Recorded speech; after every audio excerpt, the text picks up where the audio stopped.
저는 오늘도 병원 1층 행정실에서 마지막 환자의 수납을 정리하고 있었습니다. 시계 바늘이 밤 9시 30분을 가리키고 있었죠. 응급실 환자가 몰려들어 평소보다 이 시간이나 늦어진 퇴근이었습니다.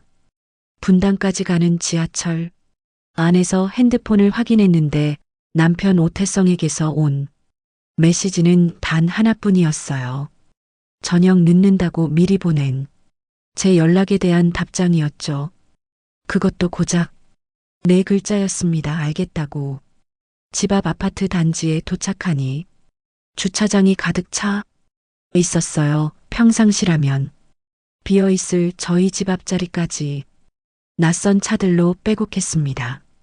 엘리베이터를 타고 올라가면서 이상한 예감이 들었어요. 뭔가 예상과 다른 하루가 될 것 같았거든요.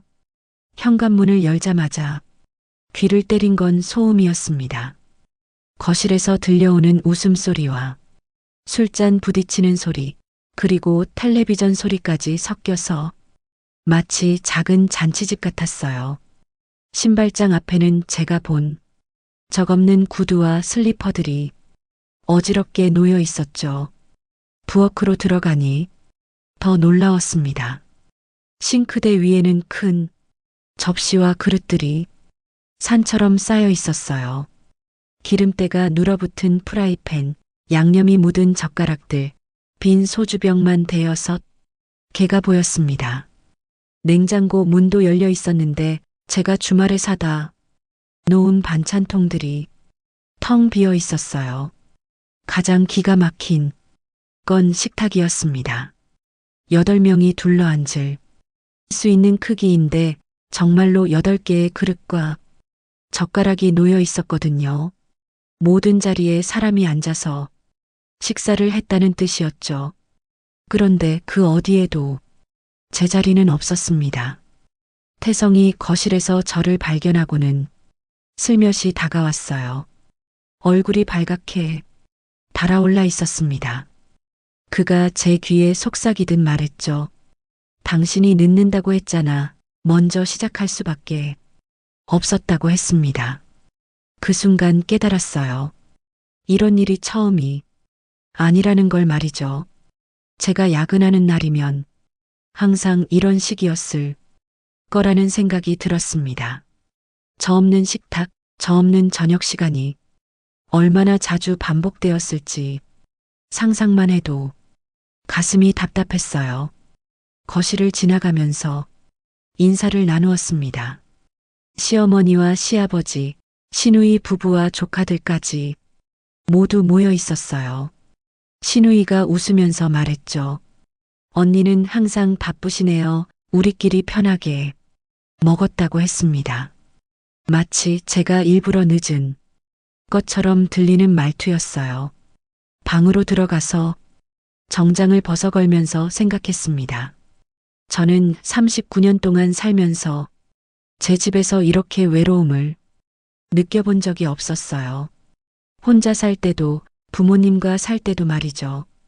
그런데 결혼하고 나서 그것도 제 이름으로 산 집에서 이런 기분을 느끼게 될 줄은 몰랐습니다. 화장을 지우면서 거울 속 제 얼굴을 봤어요. 언제부터인가 눈가에 작은 주름이 생겼더군요. 병원에서 하루 종일 숫자를 맞추고 환자들의 실수를 바로잡는 일에 지쳐있는 얼굴이었죠. 그런데 집에 와서도 이런 기분을 느껴야 한다니 거실에서는 여전히 웃음소리가 들려왔습니다. 제가 없어도 전혀 어색하지 않은 오히려 더 자유로운 분위기의 웃음이었어요. 그때 문득 깨달았습니다. 저는 이 집에서 가족이 아니라 손님 취급을 받고 있다는 걸 말이죠. 그날 밤 잠자리에서 태성에게 물어봤습니다. 앞으로도 이런 식으로 모임을 가질 거냐고 했어요. 그는 대수롭지 않다는 듯이 답했죠. 가족인데 뭐가 문제냐. 당신도 미리 말했으면 함께 했을 텐데 늘 늦는다고 했습니다. 하지만 저는 알고 있었어요. 제가 집에 일찍 와도 상황은 크게 다르지 않을 거라는 걸 말이죠. 결혼한 지 2년이 채 안 된 시간 동안 이미 패턴이 만들어져 있었거든요. 제가 있어도 없어도 돌아가는 이 집의 일상에서 저는 점점 투명 인간이 되어가고 있었습니다. 본격적인 이야기 시작 전에 무료로 할 수 있는 구독과 좋아요 버튼을 눌러주시면 저에게 큰 힘이 됩니다. 저는 다음날 오후에 반차를 냈습니다. 어젯밤 일로 머리가 복잡해서 집에서 정리할 시간이 필요했거든요. 병원 행정실에서 월말 정산을 마치고 이 시쯤 집으로 향했어요. 지하철에서 내려 아파트 단지로 걸어가는 길이 평소보다 길게 느껴졌습니다. 어젯밤 그 장면들이 자꾸 떠올랐거든요. 제자리 없는 식탁, 빈 반찬통들, 그리고 태성의 무신경한 표정까지 말이죠. 집 앞에 도착해서 현관문 비밀번호를 누르려던 순간이었어요. 거실에서 나는 소리가 문틈으로 새어나오고 있었습니다. 여러 사람의 목소리가 들렸죠. 아직도 시댁 식구들이 있다는 뜻이었어요. 문을 열고 들어가기 전에 잠깐 멈춰섰습니다. 혹시 또 어제 같은 상황일까봐 걱정됐거든요. 그런데 현관에서 신발을 벗으면서 이상한 걸 발견했어요. 거실 소파 테이블 위에 태성의 태블릿이 켜져 있었는데 거기서 계속 알림음이 나고 있었거든요. 태성은 몇 달 전부터 태블릿에 자신의 카카오톡 계정을 연동해 놓고 있었어요. 집에서 큰 화면으로 메시지를 보기 편하다면서 말이죠. 평소에는 신경 쓰지 않았는데 그날은 알림이 너무 자주 울려서 눈에 띌 수밖에 없었습니다. 거실로 들어가니 시어머니와 시누이, 시아버지가 식탁에 앉아 있었어요. 앞에는 부동산 관련 서류들이 펼쳐져 있었습니다. 제가 들어오자 시누이가 황급히 서류를 정리하기 시작했죠. 시어머니는 어색하게 웃으면서 인사를 건넸어요. 태성은 부엌에서 물을 따르고 있었습니다. 저를 보더니 놀란 표정을 지었어요. 오늘 일찍 온다고 말 안 했다면서 중얼거렸죠.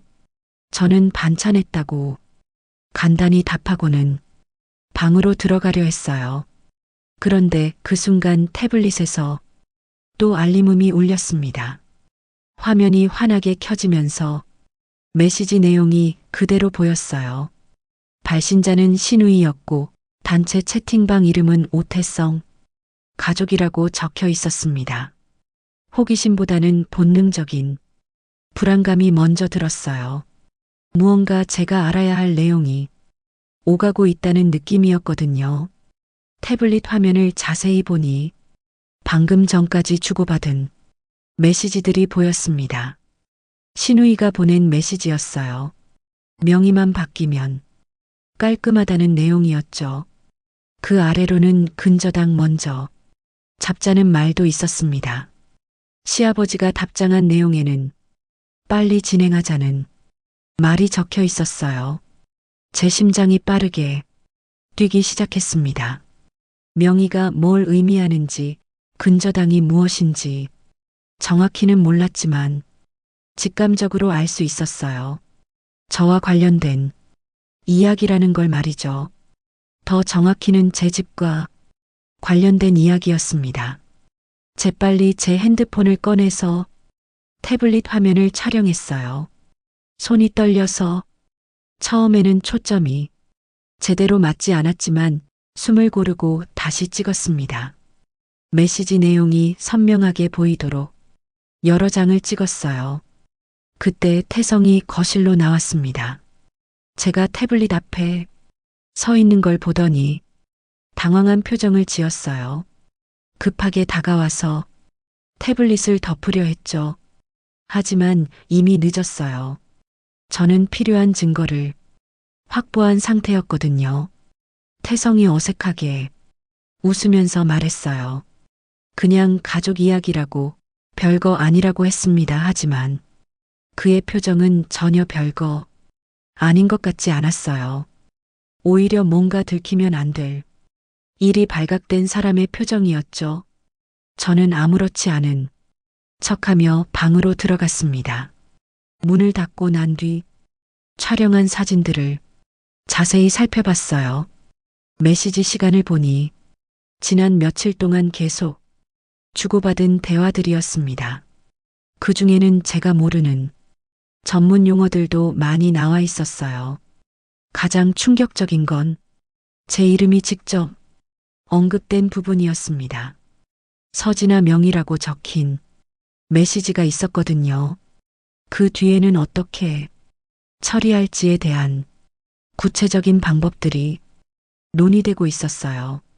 제가 야근하는 사이에, 제가 모르는 사이에 이런 대화들이 오가고 있었다는 사실이 믿기지 않았습니다. 그것도 제 집에서 제가 전액 현금으로 산 이 집에서 말이죠. 침대에 앉아서 사진을 한 장씩 다시 보면서 생각했어요. 어젯밤 느꼈던 소외감이 단순한 서운함이 아니었다는 걸 깨달았습니다. 뭔가 더 큰 계획의 일부였던 거죠.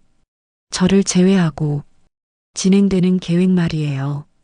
문 밖에서는 여전히 대화 소리가 들렸습니다.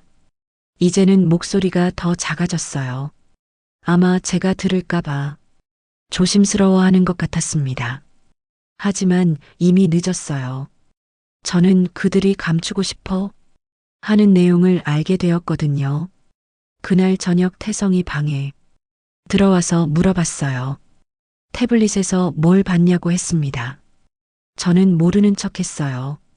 그냥 알림이 계속 울려서 봤다고, 별다른 건 없었다고 답했죠. 하지만 속으로는 다짐하고 있었습니다. 이제부터는 더 주의 깊게 살펴봐야겠다고 말이에요. 제가 모르는 사이에 벌어지는 일들을 더 이상 놓치지 않겠다고 다짐했습니다. 저는 그 다음날 아침 일찍 법률구조공단에 전화를 걸었습니다. 어젯밤 거의 잠을 이루지 못했거든요. 태블릿에서 본 메시지들이 계속 머릿속을 맴돌았어요. 명예 변경, 근저당, 그리고 제 이름이 직접 언급된 그 대화들 말이죠. 상담 예약을 잡는 것도 쉽지 않았습니다. 접수 담당자가 설명해 주길 무료 상담이지만 대기가 길다고 했어요. 다행히 당일 오후에 취소가 생겨서 3시 30분 시간을 잡을 수 있었습니다. 병원에서 오후 반차를 내고 법률구조공단으로 향했어요. 지하철을 타고 가면서 핸드폰에 저장해둔 사진들을 다시 한번 확인했습니다. 혹시 놓친 부분이 있을까봐 걱정됐거든요. 법률구조공단 건물은 생각보다 낡아 보였어요. 1층 안내데스크에서 접수를 마치고 대기실에 앉았습니다. 저와 비슷한 나이의 사람들이 몇 명 더 기다리고 있었죠. 모두들 무거운 표정이었어요. 제 차례가 되어 상담실로 들어갔습니다. 50대 초반으로 보이는 여성 변호사가 앉아 있었어요. 김소연 변호사라고 명함을 건네주더군요. 첫인상은 차분하면서도 신뢰감이 가는 분이었습니다. 김 변호사가 먼저 물어봤어요. 어떤 문제로 오셨는지 간단히 설명해 달라고 했습니다. 저는 준비해온 이야기를 차근차근 설명했어요. 결혼 전에 제 이름으로 산 집, 결혼 후 들어온 시댁 식구들, 그리고 어제 우연히 발견한 단톡방 내용까지 말이죠. 변호사는 제 이야기를 들으면서 계속 메모를 했습니다. 중간중간 질문도 던졌어요. 집을 언제 샀는지, 돈은 어떻게 마련했는지, 결혼 전후의 시기는 언제인지 자세히 물어봤죠. 가장 중요했던 건 증거 부분이었어요. 제가 핸드폰으로 찍어둔 사진들을 보여드렸습니다. 김 변호사는 사진을 하나씩 자세히 살펴보더니 고개를 끄덕였어요. 다행히 화질도 선명하고 내용도 명확하게 나와 있다고 했습니다. 그런데 변호사의 첫 번째 조언은 의외였어요. 자물쇠부터 바꾸려고 생각하지 말라는 거였습니다. 많은 사람들이 감정적으로 대응하다가 오히려 불리해진다고 했어요. 자력구제는 법적으로 문제가 될 수 있다면서 말이죠. 대신 내용 증명부터 시작하라고 조언해 주었습니다. 거주 허락을 철회한다는 내용을 공식적으로 통지하는 거죠. 그래야 나중에 법적 절차를 밟을 때 절차상 하자가 없다고 설명해 주었어요. 더 중요한 건 점유의 정금지가 처분이라는 절차였습니다. 저는 처음 들어보는 용어였어요. 김 변호사가 쉽게 설명해 주길 명의를 바꾸는 것처럼 점유자를 바꾸는 일도 흔하다고 했습니다. 미리 법원에 신청해서 그런 일을 막아두는 게 필요하다는 거였어요. 변호사는 제가 가져온 서류들도 점검해 주었습니다. 집 매매 계약서, 잔금 이체 내역, 등기부등본까지 모두 확인했어요. 다행히 혼인 전 재산이라는 점이 명확하게 입증된다고 했습니다. 상담 시간이 30분 정도 지났을 때 변호사가 현실적인 이야기를 해주었어요. 이런 사건은 보통 몇 개월이 걸린다고 했습니다. 감정적으로 대응하지 말고 차근차근 절차를 밟아야 한다는 거였죠. 제가 가장 궁금했던 건 비용 문제였어요.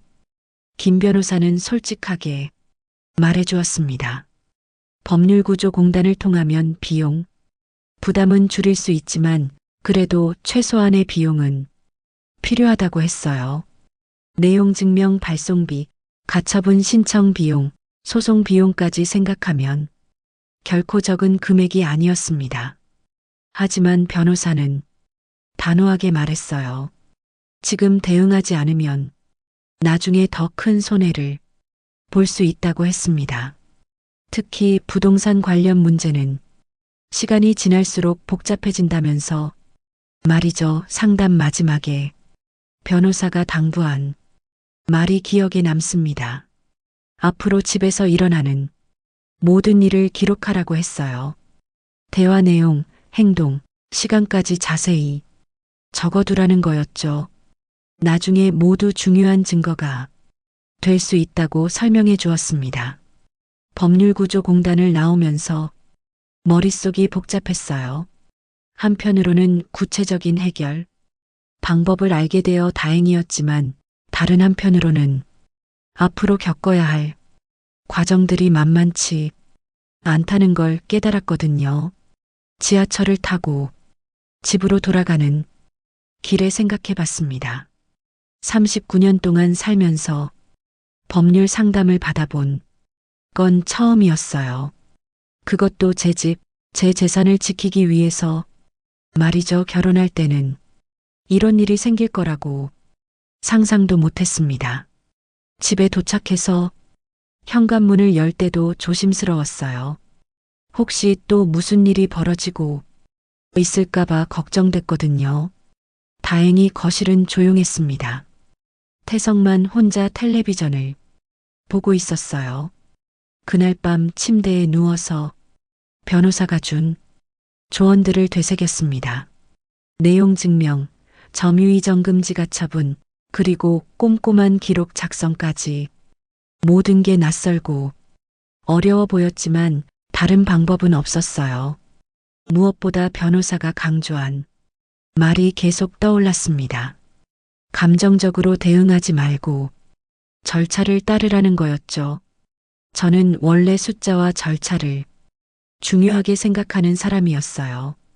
병원에서도 그런 식으로 일해왔거든요. 이번에도 그런 방식으로 접근해야겠다고 다짐했습니다. 제 집을 지키기 위한 첫 번째 단계가 시작된 거였어요.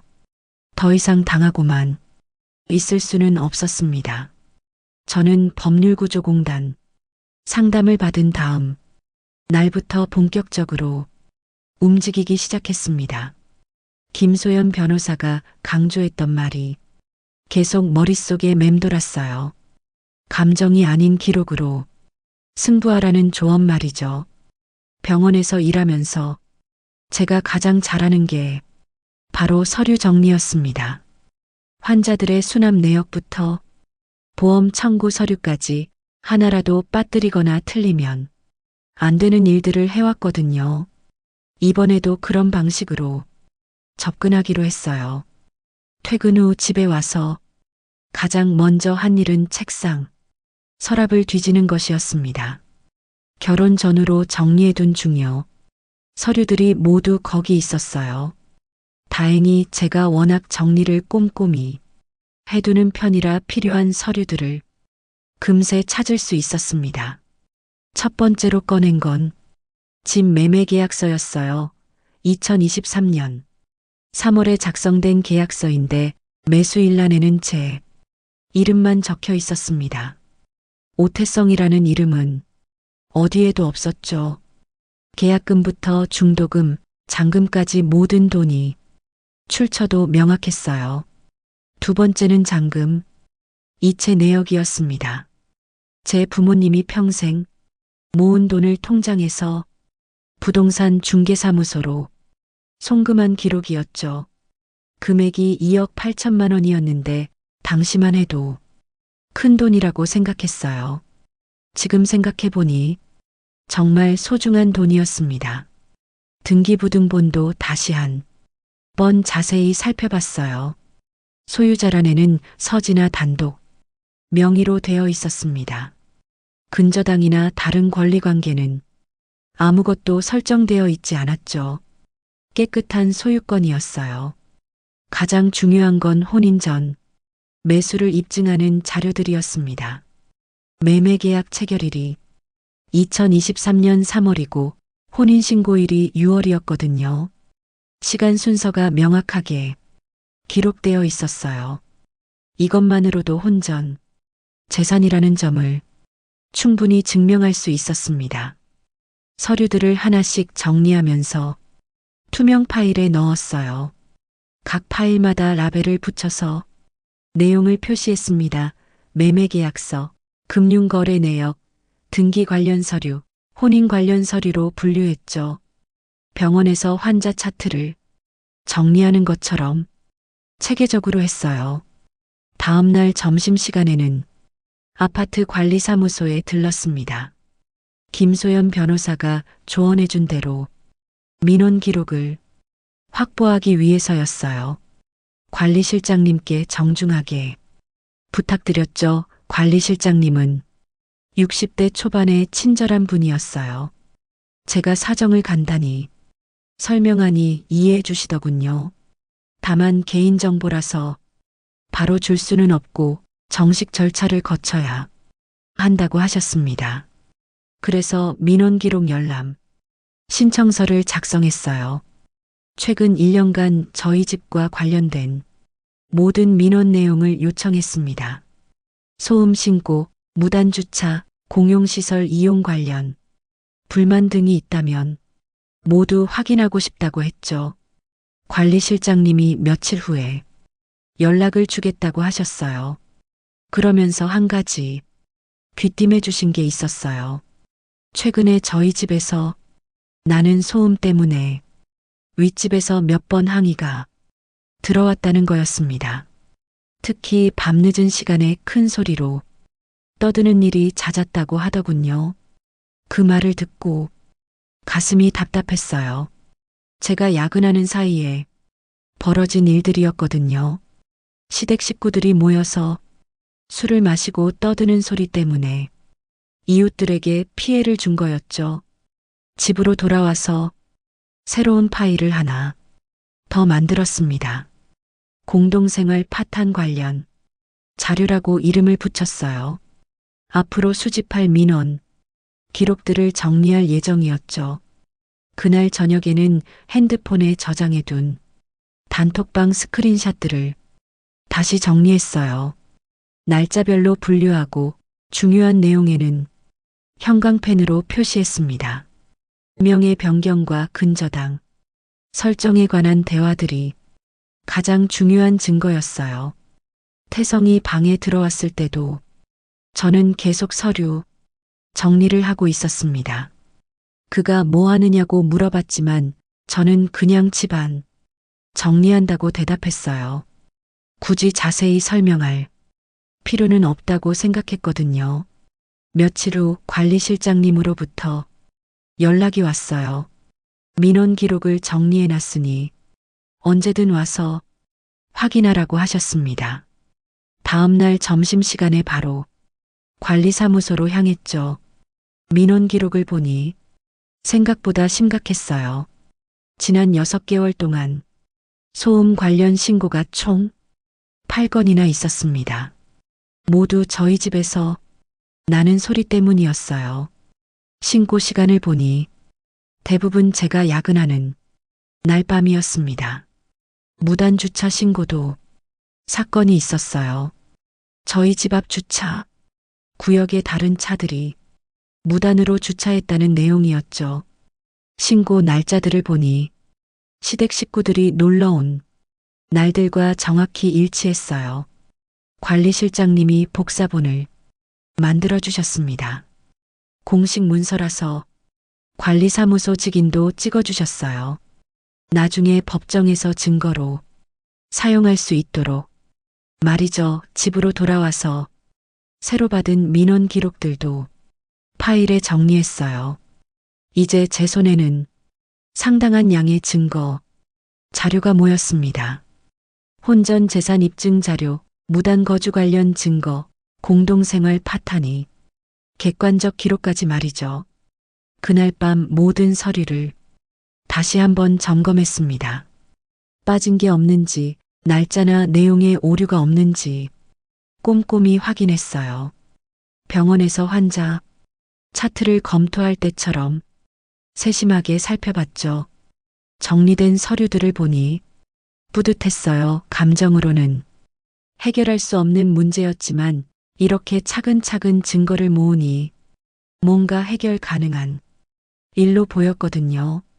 숫자와 기록은 거짓말을 하지 않으니까요. 김소연 변호사의 조언이 맞았습니다.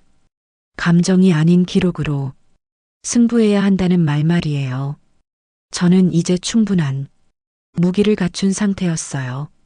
다음 단계로 넘어갈 준비가 되었습니다.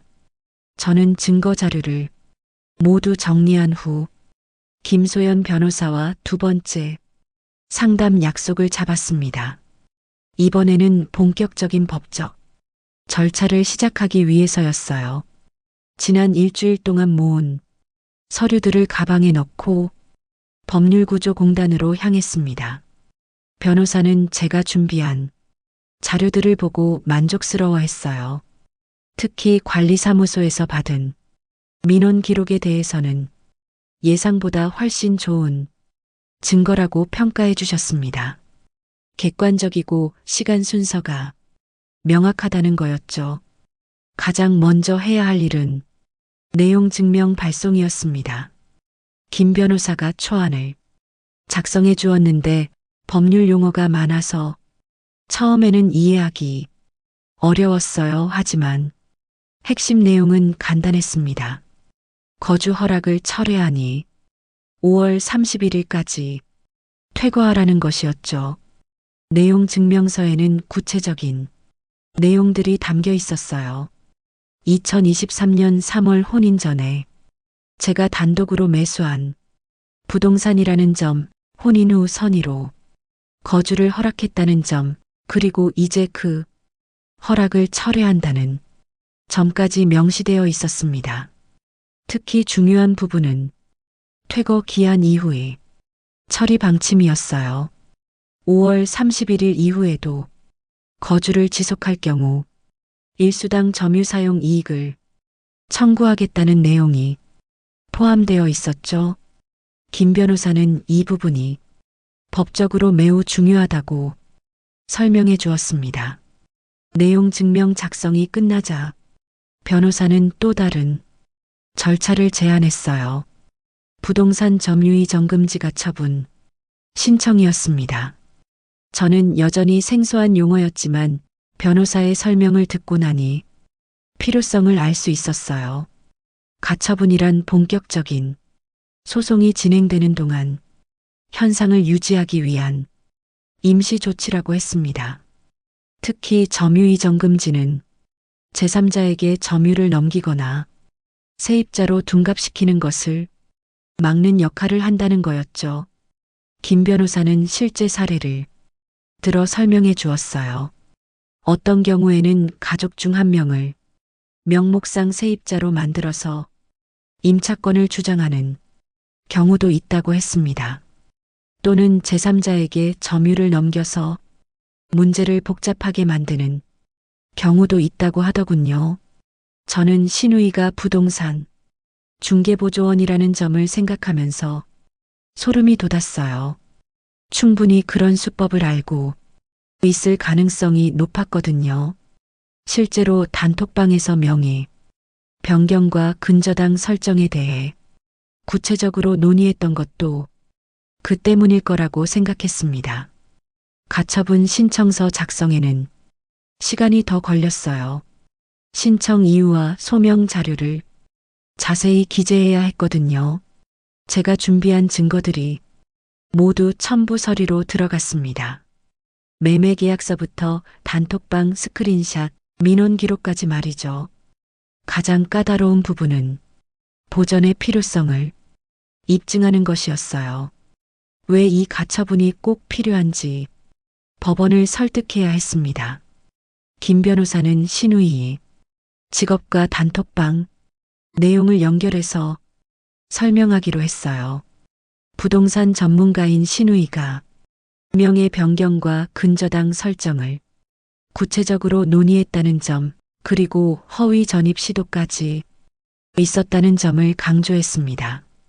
이런 정황상 점유 관계를 조작할 가능성이 높다는 논리였죠. 서류 작성을 마치고 나서 김 변호사와 앞으로의 일정을 논의했어요. 내용 증명은 당일 발송하고 가처분 신청도 같은 날 법원에 접수하기로 했습니다. 동시에 진행해야 절차상 일관성을 유지할 수 있다고 설명해 주었어요. 법원까지 동행해 주겠다고 하시는 변호사의 제안을 받아들였습니다. 처음 겪는 일이라 혼자서는 실수할 가능성이 높았거든요. 오후 2시에 우체국에서 내용 증명을 발송하고 3시에 법원에 가처분을 접수하기로 했어요. 우체국에서 내용 증명을 발송하는 절차는 생각보다 간단했습니다. 접수 직원이 서류를 확인하고 발송 절차를 진행해 주었어요. 영수증을 받는 순간 이제 정말 시작이구나 하는 생각이 들었습니다.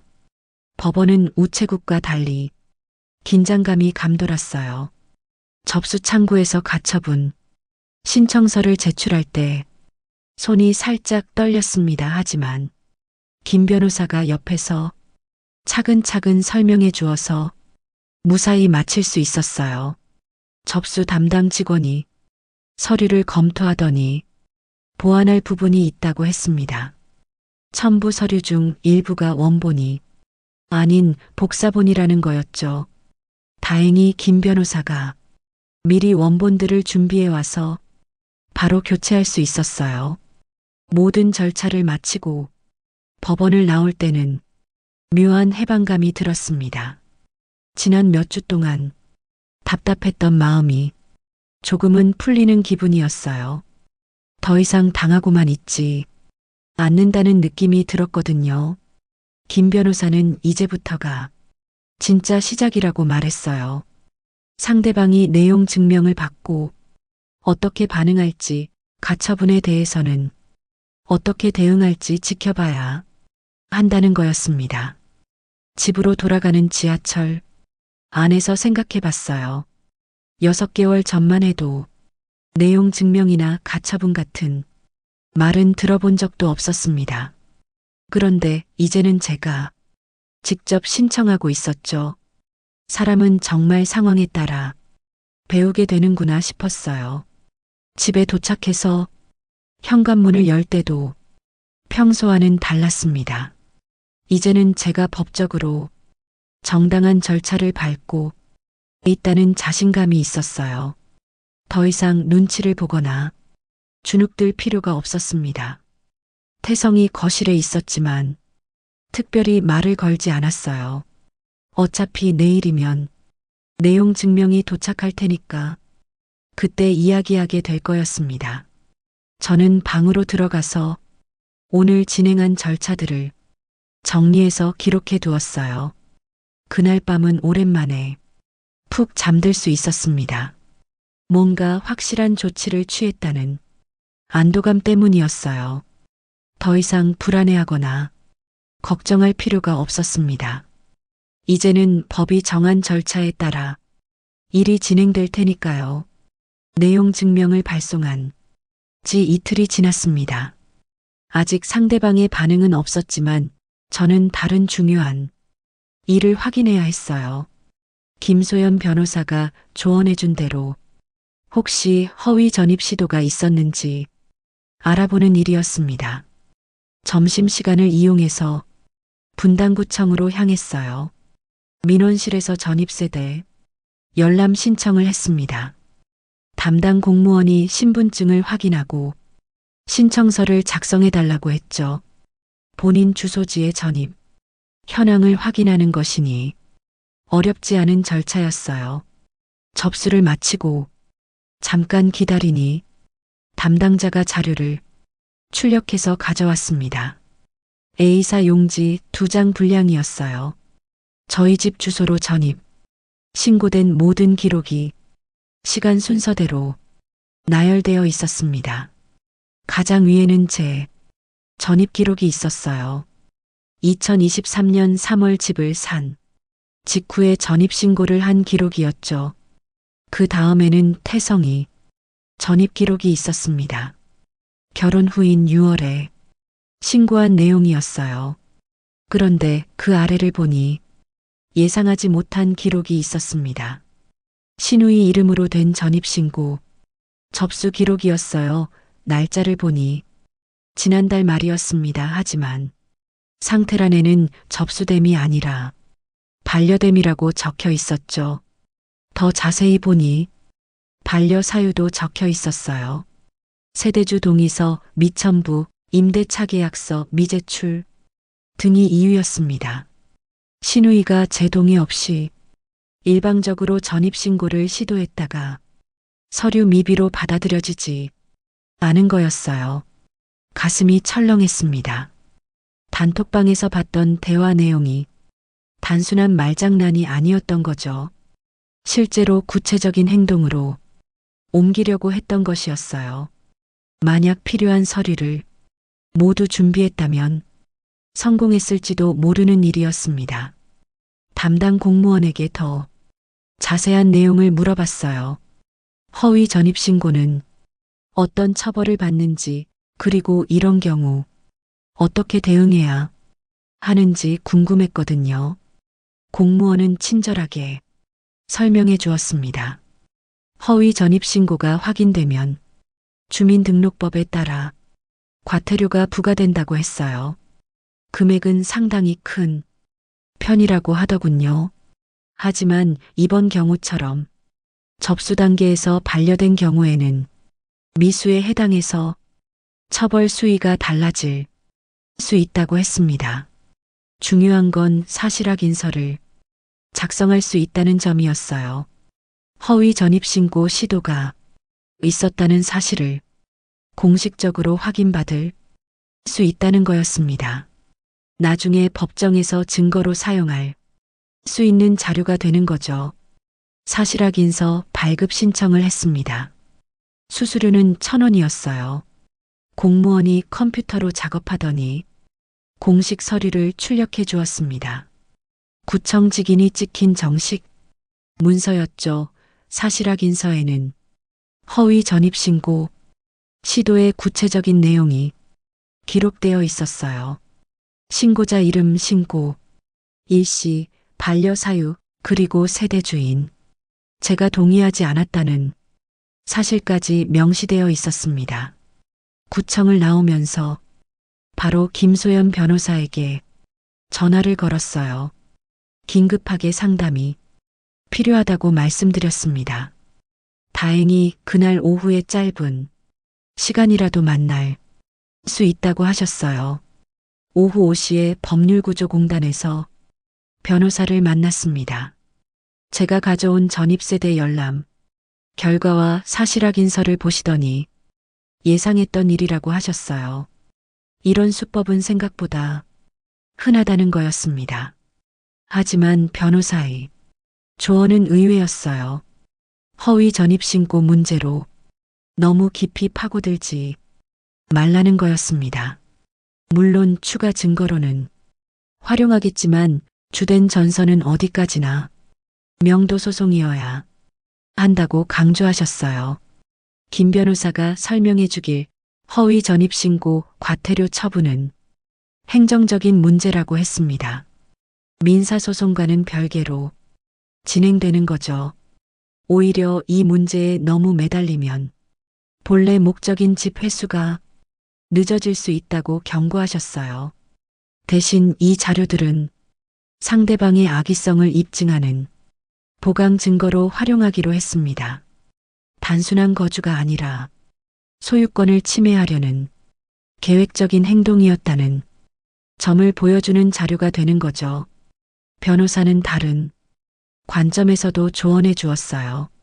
신우이가 이런 시도를 했다는 건 위기감을 느끼고 있다는 증거라고 했습니다. 내용 증명을 받기도 전에 이런 행동을 했다는 것은 뭔가 대비하고 있었다는 뜻이라는 거였어요. 실제로 부동산 전문가인 신우이라면 법적 절차에 대해서도 어느 정도 알고 있을 가능성이 높았습니다. 그래서 미리 거주권을 확보하려고 했던 것일 수도 있다고 분석해 주셨어요. 집으로 돌아가는 길에 생각해 봤습니다. 처음에는 허위 전입신고 시도가 발각되어서 다행이라고 생각했어요. 하지만 변호사 말을 들어보니 이것은 빙산의 일각일 수도 있겠다는 생각이 들었습니다. 신우이가 이런 식으로 한번 시도했다는 건 다른 방법도 생각하고 있을 가능성이 높았어요. 부동산 전문가로서 알고 있는 다양한 수법들을 동원할 수도 있다는 거였죠. 집에 도착해서 오늘 받은 서류들을 기존 증거 파일에 추가했습니다. 전입세대 열람 결과와 사실확인서 모두 중요한 증거 자료였어요. 특히 계획적이고 조직적인 침해 행위라는 점을 보여주는 결정적 증거였습니다. 그날 밤 태성과 시댁 식구들의 대화 소리가 거실에서 들렸어요. 평소보다 목소리가 작았고 뭔가 심각한 이야기를 나누는 것 같았습니다. 아마 내용 증명이 도착한 것 같았어요. 저는 방 안에서 조용히 귀를 기울였습니다. 정확한 내용은 들리지 않았지만 분위기가 심상치 않다는 건 알 수 있었어요. 특히 신우이의 목소리가 가장 크게 들렸습니다. 하지만 이제는 두렵지 않았어요. 오히려 상대방이 어떤 대응을 할지 궁금했습니다. 저는 이미 충분한 준비를 마쳤거든요. 합법적인 절차를 통해 정당한 방법으로 제 권리를 찾아가고 있었습니다. 김소연 변호사의 조언대로 허위 전입신고 문제에만 매달리지 않기로 했어요. 이것은 어디까지나 부수적인 문제였습니다. 진짜 목표는 제 집을 되찾는 것이었죠. 그리고 그 목표를 향해 차근차근 나아가고 있었습니다. 내용 증명을 발송한 지 사흘째 되는 날이었습니다. 퇴근해서 집에 도착하니 분위기가 심상치 않았어요. 현관에 신발이 평소보다 많이 놓여 있었고 거실에서는 여러 사람의 목소리가 들렸습니다. 문을 열고 들어가니 시댁 식구들이 모두 모여 있었어요. 시어머니, 시아버지, 시누이 부부, 그리고 태성까지 식탁에 둘러앉아 있었습니다. 앞에는 여러 장의 서류들이 펼쳐져 있었죠. 제가 들어오자 모든 시선이 저에게 집중되었어요. 어색한 침묵이 흘렀습니다. 평소 같으면 반갑게 인사했을 시어머니도 표정이 굳어 있었어요. 태성이 먼저 입을 열었습니다. 앉으라고 하면서 중요한 이야기가 있다고 했어요. 저는 가방을 내려놓고 식탁 끝자리에 앉았습니다. 뭔가 중대한 발표가 있을 것 같은 분위기였거든요. 시아버지가 목을 가다듬고 말씀하셨어요. 요즘 경제 상황이 어려워서 가족들이 힘을 합쳐야 한다는 내용이었습니다. 그러면서 집을 담보로 대출을 받아서 사업 자금을 마련하자는 제안을 하셨죠. 저는 즉시 거부 의사를 밝혔습니다. 제 집에 대출을 받을 이유가 없다고 말했어요. 하지만 시댁 식구들은 포기하지 않았습니다. 가족이니까 서로 도와야 한다는 논리를 계속 펼쳤죠. 그때 시누이가 나섰어요. 서류 뭉치를 제 앞으로 밀면서 설명하기 시작했습니다. 복잡한 절차가 아니라고 몇 개 서류에만 서명하면 된다고 했어요. 마치 별거 아닌 일처럼 말하는 투였습니다. 시누이는 서류들을 하나씩 넘기면서 설명했어요. 첫 번째는 관리비 납부 동의서라고 했습니다. 앞으로 관리비를 시댁에서 대신 내주겠다는 내용이라고 설명했죠. 두 번째는 공과금, 자동이체 동의서라고 했어요. 전기세, 가스비 등을 편리하게 관리하기 위한 서류라고 했습니다. 모두 제가 부담할 필요 없이 시댁에서 처리해 주겠다는 거였죠. 하지만 저는 뭔가 이상하다는 느낌이 들었어요. 관리비나 공과금 동의서 치고는 내용이 너무 복잡했거든요. 법률 용어들이 많이 나와 있었고 조항들도 상당히 세분화되어 있었습니다. 핸드폰을 꺼내서 서류를 자세히 보기 시작했어요. 첫 번째 서류의 제목 부분을 확대해서 봤더니 관리비 동의서가 아니었습니다. 근저당 설정 동의서라고 적혀 있었어요. 심장이 빠르게 뛰기 시작했습니다. 시누이가 거짓말을 하고 있었던 거예요. 관리비 동의서라고 속이면서 실제로는 근저당 설정에 동의하는 서류를 내민 것이었습니다. 재빨리 핸드폰 카메라로 서류 내용을 촬영하기 시작했어요. 제목 부분부터 주요 조항들까지 빠짐없이 찍었습니다. 시누이가 뭐 하냐고 물어봤지만 저는 내용을 확인하는 중이라고 답했어요. 두 번째 서류도 마찬가지였습니다. 공과금 자동이체 동의서가 아니라 채무보증 동의서였어요. 제가 누군가의 빚에 대해 연대보증을 선다는 내용이었습니다.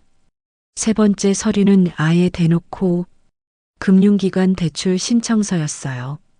담보물건으로 제 집 주소가 명시되어 있었습니다. 대출 금액은 1억 5천만 원이었죠. 저는 계속해서 서류들을 촬영했습니다. 모든 페이지를 빠짐없이 찍었어요. 특히 중요한 조항들과 금액이 적힌 부분은 확대해서 여러 장 찍었습니다. 시누이가 점점 초조해하는 모습이 보였어요. 왜 사진을 찍느냐고 따져 물었습니다. 저는 중요한 서류니까 나중에 다시 검토해 보려고 한다고 답했어요. 시아버지가 답답하다는 표정으로 말씀하셨어요. 가족 간에 이렇게까지 따져야 하냐는 투였습니다. 하지만 저는 흔들리지 않았어요. 이미 서류의 진짜 내용을 확인했거든요. 제가 명확하게 말했습니다. 서류 제목과 설명이 다르다고 이건 관리비 동의서가 아니라 근저당 설정, 동의서라고 지적했어요. 그리고 절대 서명할 수 없다고 단호하게 거부했습니다. 그 순간 신우이 표정이 급변했어요. 당황한 기색이 역력했습니다. 태성도 어쩔 줄 몰라 하며 신우이를 쳐다봤죠. 신우이가 변명하기 시작했어요. 실수였다고, 서류를 잘못 가져왔다고 했습니다. 하지만 세 장의 서류가 모두 내용과 설명이 다를 수는 없었어요. 명백히 의도적인 기망이었습니다. 저는 핸드폰 녹음 앱을 켰어요. 이제부터의 대화는 모두 기록해둘 필요가 있었거든요. 제가 대화의 당사자니까 합법적으로 녹음할 수 있었습니다. 시어머니가 화를 내시기 시작했어요. 가족을 믿지 못하냐고, 의심부터 하냐고 따져 물으셨습니다. 하지만 저는 차분하게 답했어요. 신뢰와 사기는 다른 문제라고 말이죠. 태성이 중재하려고 했지만 소용없었어요. 이미 상황은 명확해졌거든요. 시댁 식구들이 제 집을 담보로 대출을 받으려고 했고 그 과정에서 저를 속이려고 했다는 사실이 드러났습니다. 제가 서류들을 밀어내면서 일어났어요.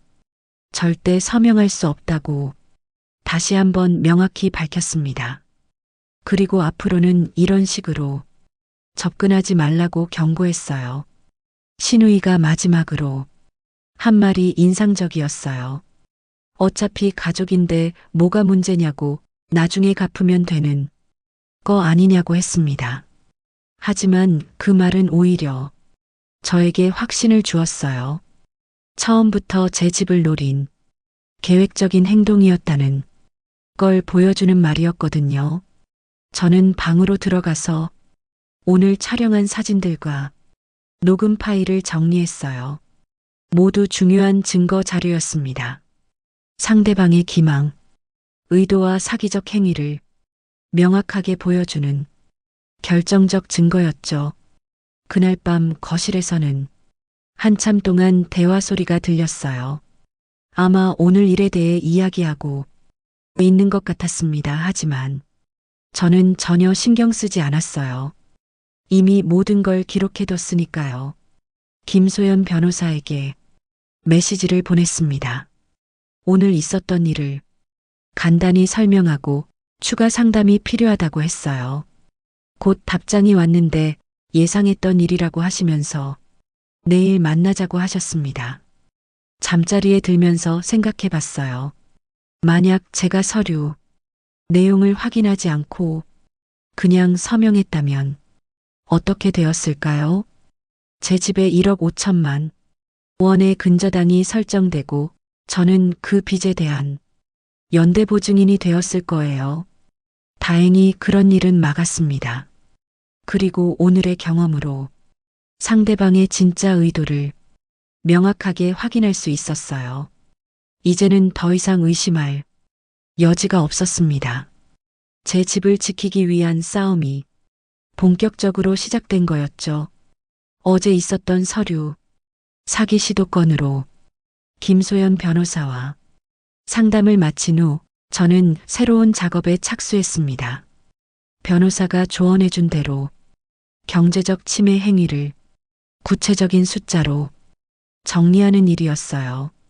병원 행정실에서 평소 하던 업무와 비슷한 작업이었습니다. 환자들의 수납 내역을 정리하고 보험 청구액을 계산하는 것처럼 이번에는 저희 가정의 경제적 흐름을 분석해야 했어요. 퇴근 후 집에서 노트북을 켜고 엑셀 파일을 새로 만들었습니다. 제목은 가계경제 분석이라고 했어요. 결혼 후부터 현재까지 모든 금융 거래를 체계적으로 정리할 계획이었습니다. 가장 먼저 정리한 건 생활비 부담 현황이었어요. 월별로 누가 얼마를 부담했는지 표로 만들었습니다.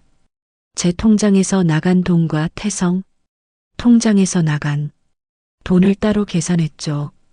결과는 충격적이었습니다. 결혼 후 지난 1년 10개월 동안 태성이 생활비로 송금한 금액은 총 0원이었어요. 단 한 번도 생활비를 보내지 않았던 거였습니다. 반면 제가 부담한 생활비는 월 평균 180만 원이었어요. 관리비, 공과금, 식비, 생필품비까지 모두 제 카드나 계좌에서 결제되었습니다.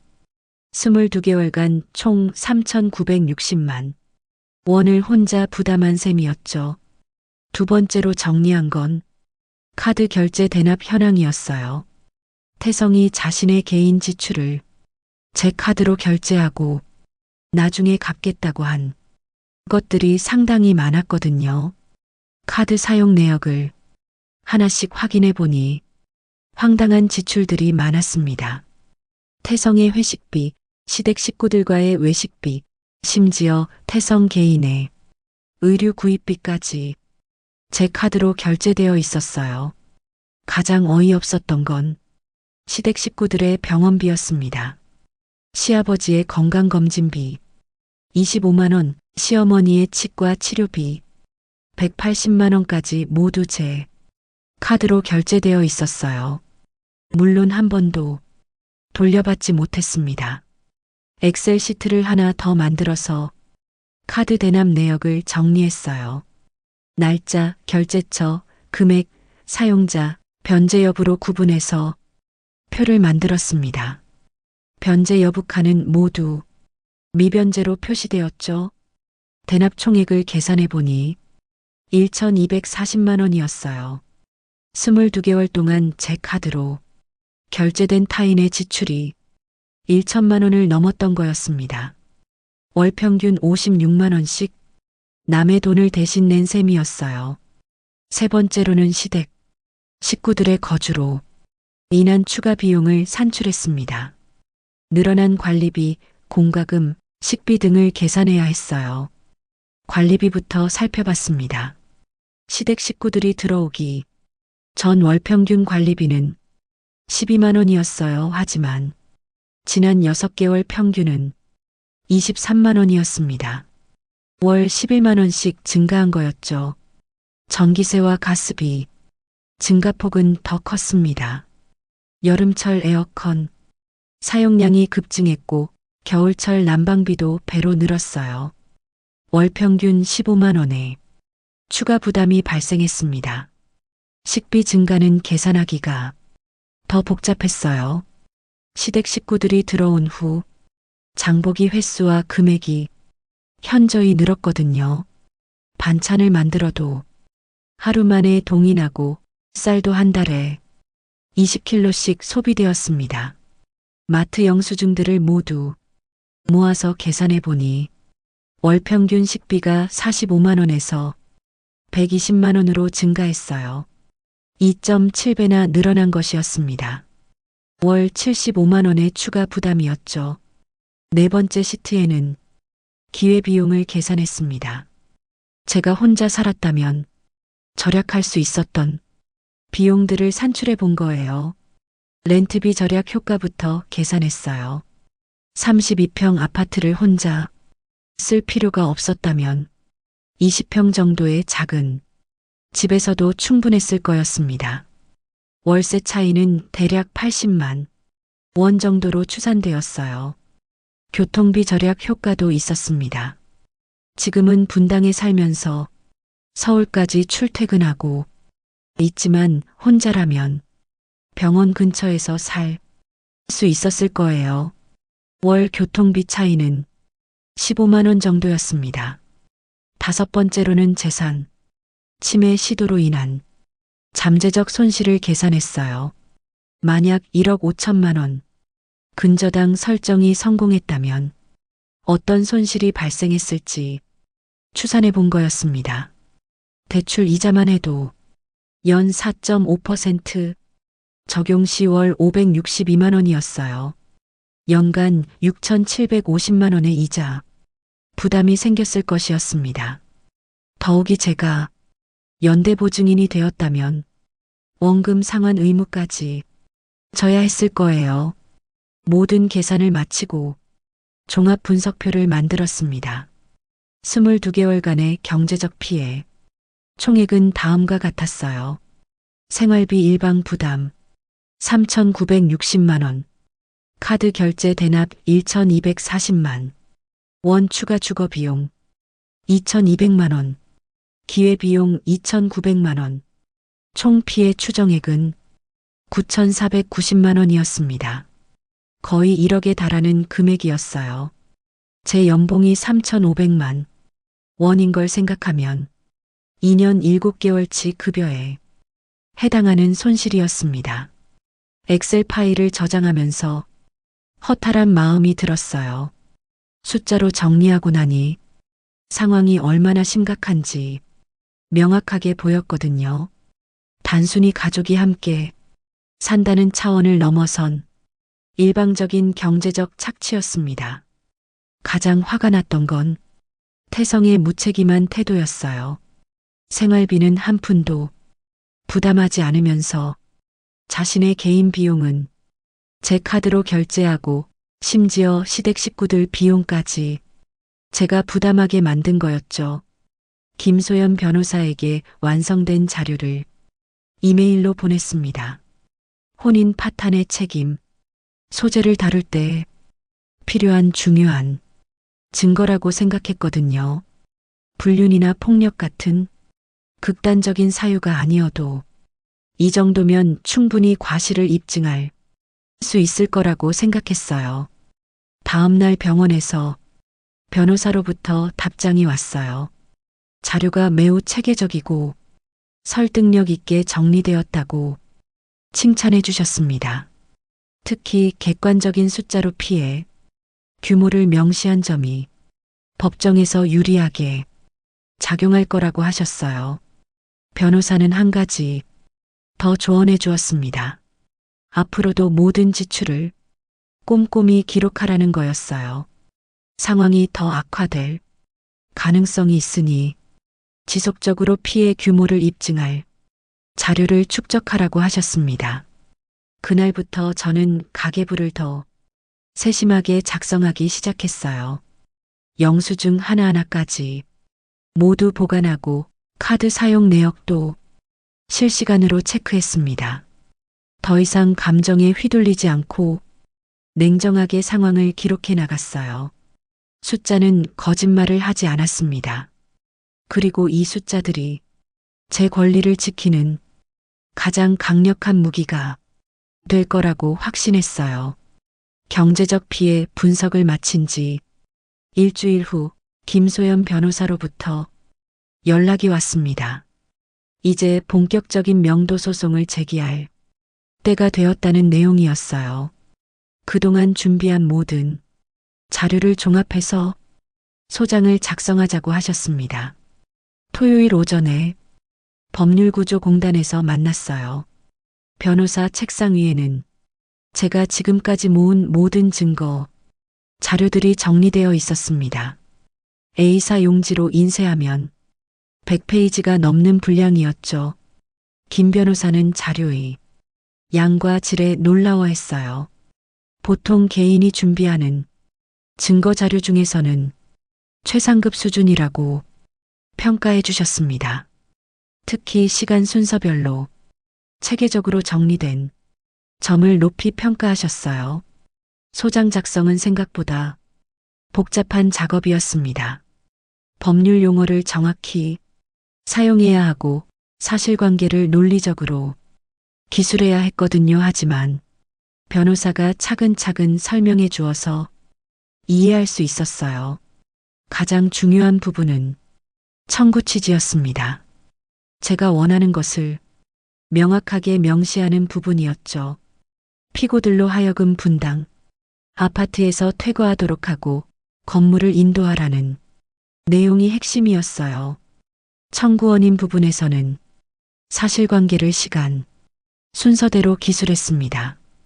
2023년 3월 혼인 전 단독 매수, 6월 혼인신고, 2024년 여름 시댁 식구들의 입주, 그리고 현재까지의 거주 상황을 상세히 적었죠. 특히 무상 사용 허락이라는 법률 개념을 명확히 했어요. 제가 선의로 거주를 허락했지만 이는 무기한이 아니라는 점, 그리고 내용 증명을 통해 그 허락을 철회했다는 점을 강조했습니다. 공동생활 파탄의 원인도 구체적으로 기술했어요. 소음으로 인한 이웃, 민원, 무단주차, 일방적인 생활비 부담, 그리고 사기적 방법으로 근저당 설정을 시도한 행위까지 모두 포함시켰습니다. 변호사는 소장에는 핵심적인 사실만 간결하게 적는다고 설명해 주었어요. 대신 증거 자료는 최대한 많이 첨부한다고 하셨습니다. 법원에서는 소장보다 증거를 더 중요하게 본다는 거였죠. 증거 목록을 작성하는데도 시간이 오래 걸렸어요. 갑 제1호증부터 갑 제34호증까지 총 34개의 증거를 목록화했습니다. 각각의 증거가 어떤 사실을 입증하는지도 명시해야 했어요. 갑 제1호증은 부동산 매매 계약서였어요. 혼인 전 단독 매수 사실을 입증하는 가장 기본적인 증거였습니다. 갑 제2호증은 잔금 이체 내역, 갑 제3호증은 등기부등본이었죠. 갑 제15호증부터 갑 제22호증까지는 시댁, 식구들의 행태를 보여주는 증거들이었어요. 관리사무소 민원기록, 단톡방 스크린샷, 허위 전입신고 시도, 사실확인서 등이 포함되었습니다. 갑 제23호증부터 갑 제30호증까지는 경제적 침해를 입증하는 자료들이었어요. 생활비 부담 현황, 카드 대납 내역, 추가 주거 비용 계산서 등 제가 엑셀로 정리한 모든 자료가 들어갔습니다. 갑 제31호증부터 갑 제34호증까지는 근저당 설정, 시도와 관련된 증거들이었어요. 사기적 서류 제시 장면에 사진과 녹음 파일, 그리고 실제 서류 내용을 촬영한 자료들이었습니다. 모든 증거를 정리하고 나니 서류 뭉치가 상당한 두께가 되었어요. 변호사가 농담 반 진담 반으로 말씀하시길 이 정도면 판사도 읽기 전에 압도될 것 같다고 하셨습니다. 소장 작성을 마친 후에는 인지대와 송달료를 계산했어요. 청구 금액에 따라 인지대가 결정되는데 생각보다 적지 않은 금액이었습니다. 하지만 법률구조공단을 통해서 일부 감면을 받을 수 있었어요. 다음 주 월요일에 법원에 소장을 접수하기로 했습니다. 변호사가 함께 가자고 하셨는데 접수 과정에서 보안 요구가 있을 수도 있다고 설명해 주셨거든요. 주말 동안 집에서는 묘한 정적이 흘렀어요. 시댁 식구들도 뭔가 중대한 일이 진행되고 있다는 걸 눈치챈 것 같았습니다. 평소보다 조용했고 저와 마주치는 것도 피하는 듯 했어요. 태성은 몇 번 말을 걸려고 했지만 저는 대화를 피했습니다. 이제는 개인적인 대화로 해결될 단계가 아니었거든요. 법정에서 만나서 이야기하자고 생각했어요. 월요일 오전 김 변호사와 함께 서울중앙지방법원으로 향했습니다. 법원 건물을 보니 긴장감이 밀려왔어요. 처음 와보는 곳이었지만 동시에 제 권리를 찾기 위한 마지막 보루라는 생각이 들었습니다. 민사 접수 창구에서 소장을 제출했어요. 담당 직원이 서류를 꼼꼼히 검토하더니 몇 가지 질문을 했습니다. 다행히 김 변호사가 모든 질문에 적절히 답변해 주셨어요. 접수가 완료되자 사건 번호가 부여되었습니다. 2025가 50호 건물 명도라는 번호가 적힌 접수증을 받았어요. 이제 정식으로 법적 절차가 시작된 거였습니다. 법원을 나오면서 변호사로부터 또 다른 좋은 소식을 들었어요. 앞서 신청했던 부동산 점유의 정금지가 처분이 인용되었다는 연락이 왔다는 거였습니다. 가처분 결정문을 받으러 다시 법원 안으로 들어갔어요. 판사가 저희 신청을 받아들여서 제3자에게 점유를 이전하거나 임차권을 설정하는 행위를 금지한다는 내용이었습니다. 김 변호사는 이 결정문이 매우 중요하다고 강조했어요. 상대방이 꼼수를 부릴 여지를 원천 봉쇄한 것이라고 설명해 주셨습니다. 이제는 정면 승부만 남았다는 거였죠. 법원에서 나와 바로 아파트 관리사무소로 향했습니다. 관리실장님께 가처분 결정문 사본을 전달하기 위해서였어요. 혹시 모를 상황에 대비해서 미리 알려드리는 게 좋겠다고 생각했거든요. 관리실장님은 결정문을 읽어보시더니 이해했다는 표정을 지으셨어요. 앞으로 저희 집과 관련해서 이상한 일이 생기면 즉시 연락하겠다고 약속해 주셨습니다. 필요하면 경찰이나 집행관 출입도 도와주겠다고 하셨어요. 집으로 돌아가는 길에 마음이 한결 가벼워졌습니다. 드디어 모든 준비를 마치고 본격적인 법적 대응에 나선 거였어요. 더 이상 당하고만 있지 않겠다는 의지를 구체적인 행동으로 옮긴 셈이었습니다. 그날 저녁 집에 도착해서 보니 분위기가 완전히 바뀌어 있었어요. 시댁 식구들의 표정이 어두웠고 태성도 심각한 얼굴로 저를 맞았습니다. 아마 소장 부본이 도착했을 거라고 생각했어요. 저는 아무 말 없이 방으로 들어갔습니다.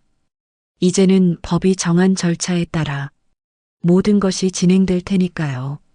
감정이 아닌 증거로, 추측이 아닌 사실로 승부하는 단계에 들어선 거였습니다. 그날 밤 잠자리에 들면서 지난 몇 달을 되돌아봤어요.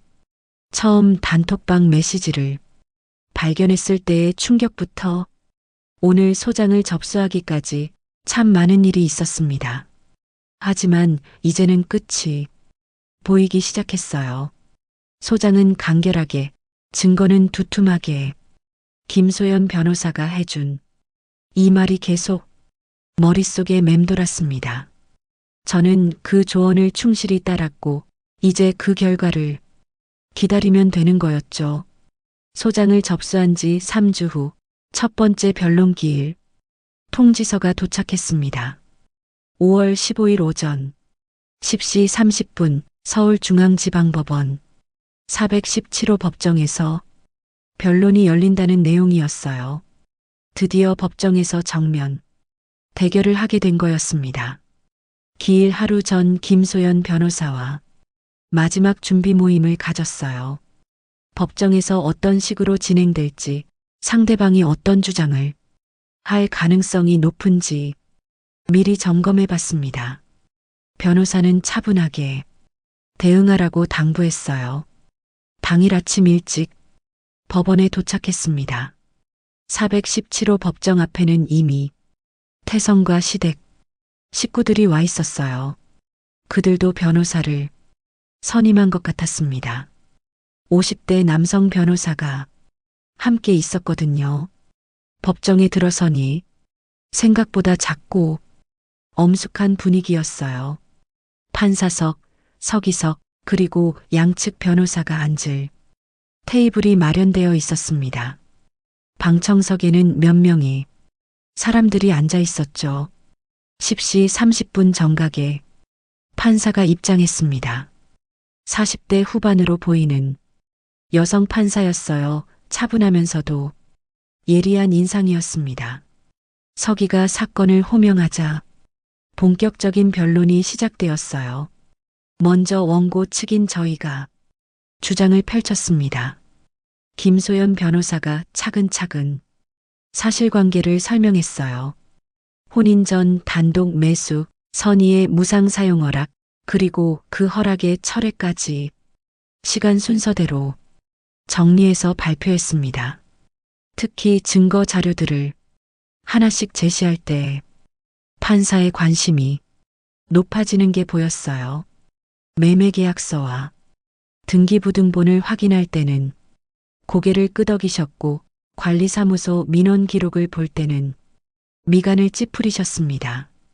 가장 큰 반응을 보인 건 근저당 설정 동의서, 위장 제시 증거였어요. 제가 촬영한 사진과 녹음 파일을 재생할 때 판사가 상당히 놀란 표정을 지었습니다. 법정에서 이런 명백한 기망 증거를 보는 것도 드문 일인 것 같았어요. 경제적 피해 분석, 자료를 제시할 때도 판사가 자세히 살펴보셨어요. 9,490만 원이라는 피해 규모를 보고는 한숨을 쉬셨습니다.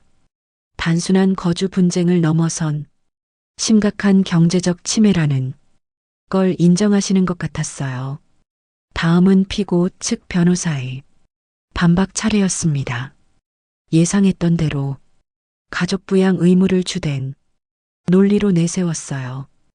혼인과 함께 가족이 된 이상 서로 부양하고 도와야 한다는 주장이었습니다. 태성 측 변호사는 시댁 식구들의 경제적 어려움을 강조했어요. 시아버지의 건강 악화로 의료비가 많이 들고 시어머니도 나이가 많아서 독립적인 생활이 어렵다고 주장했습니다. 또한 제가 충분한 소득이 있으면서도 가족들을 내쫓으려 한다고 비난했어요. 혈연 관계로 맺어진 가족의 정을 무시하고 법적 권리만 주장한다는 식으로 몰아갔습니다. 근저당 설정 동의서 문제에 대해서는 오해였다고 해명했어요. 복잡한 서류를 잘못 설명한 것일 뿐 고의적인 기망은 아니었다고 주장했습니다. 하지만 판사는 그 해명을 그다지 신빙성 있게 보지 않는 것 같았어요.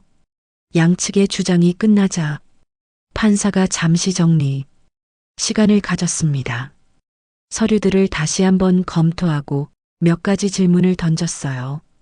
특히 무상 사용 허락의 범위와 기간에 대해 자세히 물어보셨습니다. 판사가 내린 첫 번째 의견은 의외였어요.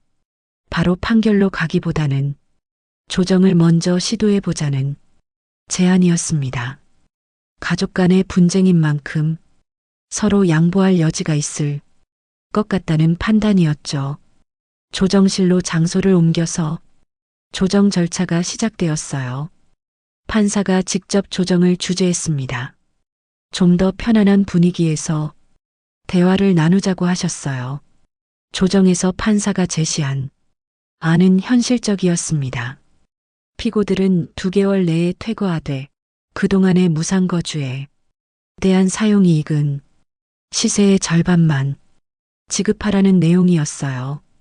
구체적으로는 월 임대료 시세가 200만 원인데 그 절반인 100만 원씩 8개월치인 800만 원을 지급하라는 조정안이었습니다. 전체 피해액에 비하면 적은 금액이지만 상징적 의미가 있는 액수였어요. 저는 김소연 변호사와 상의한 후 조정안에 동의한다고 밝혔습니다. 빠른 해결을 원했고 금액보다는 퇴거가 더 중요했거든요. 2개월이면 7월 말까지니까 적당한 시기라고 생각했어요. 하지만 태성 측의 반응은 달랐어요. 한참 동안 상의하더니 조정안을 거부했습니다. 퇴거는 할 수 없고 사용이익 지급도 받아들일 수 없다는 입장이었어요. 태성 측 변호사는 다른 조건을 제시했어요. 현재 상태를 유지하면서 월 50만 원씩만 거주비를 지급하겠다는 안이었습니다. 사실상 임차인으로 인정해달라는 얘기였죠. 판사는 그 제안을 즉시 일축했어요. 법적 근거가 전혀 없는 주장이라고 명확히 말씀하셨습니다. 무상 사용 허락을 철회당한 상황에서 임차권을 주장할 수는 없다는 거였어요. 조정이 결렬되자 다시 법정으로 돌아갔습니다. 판사는 아쉽다는 표정을 지으면서 다음 변론 기일을 지정했어요. 6월 20일에 최종 변론을 하고 그 이후의 판결을 선고하겠다고 말씀하셨습니다. 법정을 나오면서 김소연 변호사가 말해주었어요. 오늘 재판 분위기로 보면 승소 가능성이 매우 높다고 하셨습니다. 판사가 우리 쪽 증거를 상당히 신빙성 있게 본다는 거였어요. 특히 조정안도 우리에게 유리하게 제시되었다는 점이 중요하다고 분석해 주셨어요. 판사가 이미 어느 쪽이 옳은지 판단을 내린 것 같다는 거였습니다. 태성과 시댁 식구들은 법원 계단에서 심각한 표정으로 변호사와 이야기를 나누고 있었어요. 아마 앞으로의 대응 방안을 논의하는 것 같았습니다. 하지만 이미 승부는 결정된 것 같았어요. 집으로 돌아가는 길에 마음이 한결 가벼워졌습니다. 법정에서 제 입장이 정당하다는 걸 확인받은 기분이었어요. 그동안 모은 증거들이 빛을 발한 순간이었죠. 특히 판사가 근저당 설정 시도 증거를 볼 때의 반응이 인상적이었어요. 단순한 거주 분쟁이 아니라 계획적인 재산 침해 시도라는 걸 분명히 인식한 것 같았습니다. 그날 저녁 집에 도착했을 때 분위기는 완전히 침통했어요. 시댁 식구들은 모두 무거운 표정이었고 태성도 말을 거의 하지 않았습니다. 법정에서의 패배감을 감추지 못하는 것 같았어요. 저는 방으로 들어가서 오늘 있었던 일을 정리해서 기록했어요. 판사의 반응, 상대방의 주장, 조정 과정까지 모든 걸 빠짐없이 적었습니다. 나중에 중요한 참고 자료가 될 거라고 생각했거든요. 김소연 변호사에게 감사 메시지를 보냈어요. 오늘 법정에서 훌륭하게 변론해 주셨다고 했습니다. 변호사도 답장을 보내주셨는데 다음 변론까지 방심하지 말라고 당부하셨어요. 하지만 저는 이미 승부가 결정났다고 확신했습니다. 법은 증거를 바탕으로 판단하는 곳이었고 저는 충분한 증거를 갖고 있었거든요. 이제는 최종 판결만 기다리면 되는 단계였어요. 그날 밤 잠자리에 들면서 지난 몇 개월을 되돌아봤습니다. 태블릿에서 우연히 본 메시지부터 오늘 법정에서의 승리까지 참 긴 여정이었어요. 하지만 이제 끝이 보이기 시작했습니다. 조정이 불성립된 것이 오히려 다행이라고 생각했어요. 판결로 가면 더 확실한 승리를 얻을 수 있을 테니까요. 그리고 그 승리는 증거와 절차로 쟁취한 정당한 결과가 될 거였습니다. 6월 20일 최종 변론이 끝난 지 2주 후 판결 선고일 통지서가 도착했습니다. 7월 5일 오전 10시에 선고한다는 내용이었어요.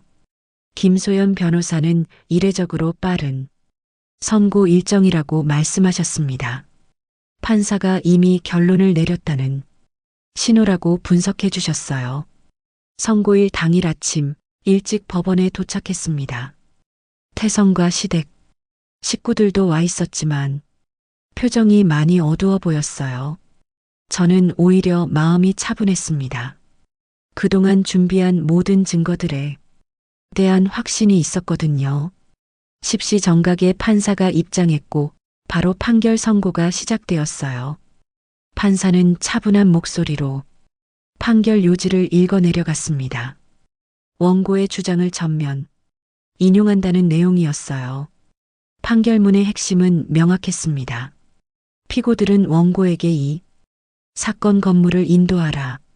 그리고 2024년 9월부터 인도 완료일까지 월 200만 원의 차임 상당 손해금을 지급하라는 내용이었죠. 특히 판사는 판결 이유를 상세히 설명해 주었어요. 혼인 전 단독 매수로 원고의 고유 재산임이 명확하다는 점, 무상 사용 허락이 철회되었음에도 불구하고 피고들이 계속 거주하고 있다는 점을 지적했습니다. 더 인상적이었던 건 근저당 설정 시도에 대한 판사의 언급이었어요. 이는 단순한 거주 분쟁을 넘어서 계획적인 재산권 침해 시도로 보인다고 명시했습니다. 그래서 피고들의 점유의 정당성이 없다고 판단한다는 거였어요. 손해배상 부분도 상당 부분 인정되었습니다. 월 200만 원씩 10개월이면 2천만 원이었어요. 제가 요구했던 전체 피해에게는 못 미치지만 법정에서 인정받을 수 있는 최대한의 금액이었습니다. 판결이 끝나자 법정이 조용해졌어요. 태성과 시댁 식구들은 망연자실한 표정이었습니다. 반면 저는 마침내 정의가 실현되었다는 안도감이 들었어요. 법정을 나와서 김소연 변호사와 앞으로의 절차를 논의했습니다. 이제 집행 단계로 넘어가야 했어요. 만약 피고들이 자진해서 이행하지 않으면 강제 집행을 신청해야 한다고 설명해 주셨습니다.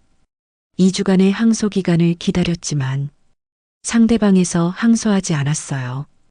판결이 확정된 거였습니다. 이제 본격적으로 집행 절차에 들어갈 수 있게 되었죠. 먼저 집행문 부여 신청을 했습니다. 확정된 판결문에 강제 집행을 할 수 있다는 집행문을 첨부받는 절차였어요. 법원 집행과에서 비교적 간단하게 처리되었습니다. 다음은 건물명도 강제 집행 신청이었어요. 이 절차가 좀 더 복잡했습니다. 집행 장소, 집행 방법, 집행 비용 예납 등을 모두 명시해야 했거든요. 집행관과의 사전 상담도 받았어요. 50대 후반의 경험, 많은 집행관이셨는데 이런 가족 간 분쟁 사건을 많이 다뤄보셨다고 했습니다. 절차에 대해 자세히 설명해 주셨어요. 집행관은 먼저 피고들에게 최종 통지를 하겠다고 했어요. 자진 이행할 기회를 주는 거였죠. 만약 응하지 않으면 강제 집행에 들어간다고 설명해 주셨습니다. 집행일은 8월 15일로 정해졌어요. 광복절이라 휴일이었지만 집행관이 특별히 일정을 잡아주셨습니다. 평일보다 주변 상황이 조용할 거라는 판단이었어요. 집행 전날 밤 집안 분위기는 무거웠습니다.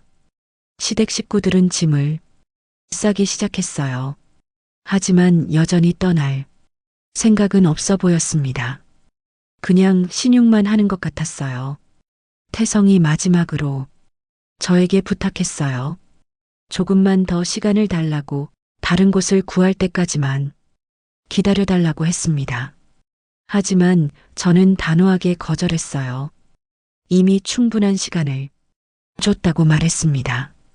8월 15일 오전 9시 집행관과 함께 경찰 2명, 이삿짐센터 직원 4명이 저희 집 앞에 도착했어요. 집행관은 정중하지만 단호한 태도로 절차를 설명했습니다. 먼저 집행관이 현관문을 두드리며 신분을 밝혔어요. 법원 집행관이라고 하면서 강제 집행을 위해 왔다고 통지했습니다. 피고들에게 마지막으로 자진 이행할 기회를 주는 절차였어요. 시아버지가 문을 열고 나왔어요. 집행관이 판결문과 집행문을 보여주면서 상황을 설명했습니다. 30분 내에 자진해서 나가면 강제 집행을 하지 않겠다고 제안했어요. 하지만 시댁 식구들은 끝까지 버텼어요. 시어머니는 나이가 많아서 갈 곳이 없다고 호소했고, 시누이는 법적 하자가 있다며 항변했습니다. 집행관은 차분하게 들어주었지만 절차는 계속 진행했어요. 30분이 지나자 본격적인 강제 집행이 시작되었습니다. 집행관이 먼저 집안의 모든 물건을 목록화하기 시작했어요. 냉장고, 세탁기, 가구들까지 하나씩 사진을 찍고 목록을 작성했습니다. 이삿짐 센터 직원들이 조심스럽게 물건들을 옮기기 시작했어요. 집행관의 지시에 따라 파손되지 않도록 주의 깊게 포장했습니다. 피고들의 개인 물품이라 함부로 다룰 수 없다고 설명해 주었어요. 시댁 식구들은 마지막까지 저항했지만 무의미했어요. 경찰이 질서 유지를 위해 대기하고 있었고 집행관은 법적 절차에 따라 담담하게 업무를 진행했습니다. 가장 인상적이었던 건 집행관의 전문성이었어요. 감정에 휘둘리지 않고 오직 법적 절차에 따라 일을 처리했습니다. 피고들이 울며 불며 호소해도 흔들리지 않았어요. 모든 물건을 옮기는데 3시간이 걸렸어요. 집행관이 마지막으로 집안을 점검하고 사진을 찍었습니다. 그리고 피고들에게 열쇠를 반납하라고 요구했어요. 시아버지가 떨리는 손으로 열쇠를 내놓았어요. 집행관이 받아서 저에게 건네주었습니다. 그 순간 정말로 제 집이 돌아왔다는 실감이 났어요. 집행조서 작성도 꼼꼼하게 이루어졌어요.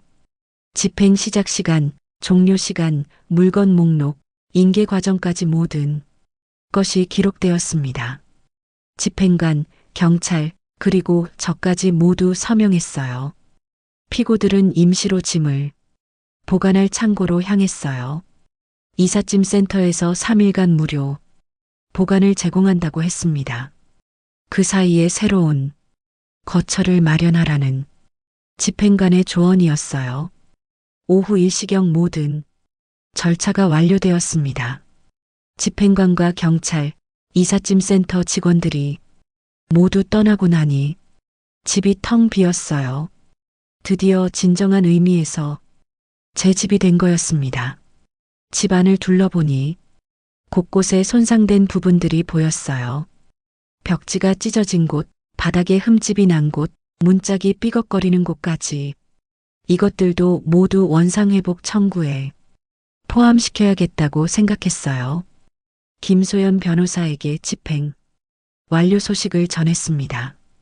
축하한다고 하시면서 이제 손해배상 청구와 원상회복 비용 청구만 남았다고 말씀해 주셨어요. 그날 저녁 혼자 앉아 있으니 묘한 기분이 들었어요. 2년 가까이 시달렸던 일이 마침내 끝났다는 안도감과 동시에 이 모든 과정이 꿈 같다는 생각이 들었습니다. 하지만 이것은 꿈이 아니었어요. 증거와 절차, 그리고 법의 힘으로 쟁취한 현실이었습니다. 감정이 아닌 원칙으로, 추측이 아닌 사실로 이뤄낸 승리였어요. 그날 밤 처음으로 제 집에서 혼자 잠들었습니다. 오랜만에 평화로운 잠자리였어요. 더 이상 남의 눈치를 보거나 소음을 걱정할 필요가 없었습니다. 진정한 내 공간을 되찾은 거였죠. 집행이 끝난 다음 날 아침, 저는 일찍 일어나서 집 안 곳곳을 꼼꼼히 살펴보기 시작했습니다. 어제는 사람들이 나가는 것에만 신경 쓸 수 있었는데 이제는 남겨진 흔적들을 정확히 파악해야 했어요. 거실부터 시작했습니다. 소파가 있던 자리에 벽지가 여러 곳 찢어져 있었어요. 아이들이 장난치면서 생긴 손상 같았습니다. 테이블이 있던 곳, 바닥에는 깊은 흠집이 나 있었죠. 부엌 상태는 더 심각했어요. 싱크대 상판에 칼자국이 여러 개 있었고 가스레인지 주변은 기름때로 범벅이 되어 있었습니다. 타일 사이 실리콘도 곰팡이 때문에 검게 변해 있었어요. 방마다 돌아다니면서 핸드폰으로 사진을 찍었습니다. 손상된 부분을 모두 기록해둬야 원상회복 비용을 청구할 수 있었거든요. 각 사진마다 촬영 날짜와 위치를 메모해뒀어요. 가장 화가 났던 건 화장실이었습니다. 변기 주변 바닥이 물에 불어서 들떠 있었고 타일도 몇 개가 깨져 있었어요. 환풍기는 아예 작동하지 않았습니다. 이 모든 걸 원래대로 고치려면 상당한 비용이 들 것 같았어요. 오후에는 관리실장님께 연락을 드렸습니다. 스마트키 교체와 입주자 카드 갱신을 하고 싶다고 말씀드렸어요. 관리실장님은 이해한다면서 언제든 와서 처리하자고 하셨습니다. 관리사무소에서 스마트키 교체 업체를 연결해 주셨어요. 다음 날 오전에 기사님이 오기로 했습니다. 동시에 입주자 카드도 새로 발급받기로 했죠. 그날 저녁에는 집수리 업체들의 견적을 요청했어요. 벽지, 바닥재, 화장실 타일, 부엌 실리콘까지 모든 손상 부분을 원상복구하는 데 드는 비용을 알아봐야 했습니다. 첫 번째 업체에서 나온 견적은 680만 원이었어요. 두 번째는 720만 원, 세 번째는 650만 원이었습니다. 평균적으로 700만 원 정도가 필요한 상황이었죠. 김소연 변호사에게 연락해서 원상회복 비용 청구 건을 상의했어요. 변호사는 충분히 청구 가능한 금액이라고 말씀해 주셨습니다. 사진 증거도 충분하고 여러 업체의 견적서도 있으니 문제 없다는 거였어요. 별도의 손해배상 청구서를 작성하기로 했습니다. 이미 받기로 한 차임 상당 손해금 2천만 원과는 별개로 원상회복 비용 700만 원을 추가로 청구하는 거였어요. 다음 날 오전 스마트키 교체 기사님이 오셨어요. 기존 비밀번호를 모두 삭제하고 새로운 시스템으로 교체해 주셨습니다. 지문 인식 기능도 새로 설정했죠. 관리실장님도 함께 와서 입주자 카드를 갱신해 주셨어요. 기존에 등록되어 있던 태성과 시댁, 식구들의 정보를 모두 삭제하고 제 정보만 남겨두었습니다. 새로운 현관문, 비밀번호를 설정할 때 묘한 기분이 들었어요. 이제 정말로 아무도 제 허락 없이는 들어올 수 없는 공간이 된 거였습니다. 제가 원하는 사람만 들어올 수 있는 진짜 내 집이 된 거죠. 오후에는 집 정리를 본격적으로 시작했어요. 그동안 제대로 정리하지 못했던 제 물건들을 하나씩 제자리에 놓았습니다. 책상, 옷장, 화장대까지 모든 걸 제가 원하는 대로 배치했어요. 가장 먼저 한 일은 거실 소파를 새로 들여놓는 것이었습니다. 그동안 8명이 앉을 수 있는 큰 소파가 있었는데 이제는 저 혼자 편안하게 쓸 수 있는 2인용 소파로 바꿨어요. 식탁도 4인용으로 교체했습니다. 8인용 대형 테이블은 혼자 사는 저에게는 너무 컸거든요. 작지만 예쁜 원목 테이블로 바꾸니 거실이 훨씬 아늑해 보였어요. 저녁에는 부모님께 전화를 드렸습니다. 모든 일이 잘 마무리되었다고 보고드렸어요. 부모님은 안도의 한숨을 쉬시면서 수고했다고 말씀해 주셨습니다. 특히 아버지가 하신 말씀이 기억에 남아요. 법도 결국 사람이 만든 거라서 완벽하지 않지만 그래도 옳고 그름을 가려주는 최후의 보루라고 하셨습니다. 제가 포기하지 않고 끝까지 절차를 밟은 게 자랑스럽다고 하셨어요. 다음 주부터는 집수리를 시작하기로 했습니다. 견적이 가장 합리적이었던 업체와 계약을 체결했어요. 2주 정도면 모든 원상복구 작업이 끝날 예정이었습니다. 그 기간 동안은 호텔에서 지내기로 했어요. 공사 소음과 먼지 때문에 집에 있기 어려울 테니까요. 호텔비도 원상회복 비용에 포함시켜서 청구하기로 했습니다. 김소연 변호사로부터 좋은 소식이 전해졌어요. 상대방이 판결금 2천만 원을 분할 납부하겠다고 연락해왔다는 거였습니다. 한 번에 내기는 어렵지만 매월 200만 원씩 10개월에 걸쳐 납부하겠다는 제안이었어요. 저는 그 제안을 받아들이기로 했습니다. 어차피 받을 돈이니까 분할 납부라도 확실하게 받는 게 나았어요. 변호사가 공증까지 받아서 확실하게 처리해 주기로 했습니다. 원상회복 비용 700만 원에 대해서도 협의가 이루어졌어요. 태성 측에서 일시불로 지급하겠다고 했습니다. 아마 더 이상 법적 분쟁을 원하지 않아서 그런 것 같았어요. 2주 후 집수리가 모두 끝났습니다. 새 벽지, 새 바닥재, 깨끗한 화장실까지 모든 게 새 것처럼 되었어요.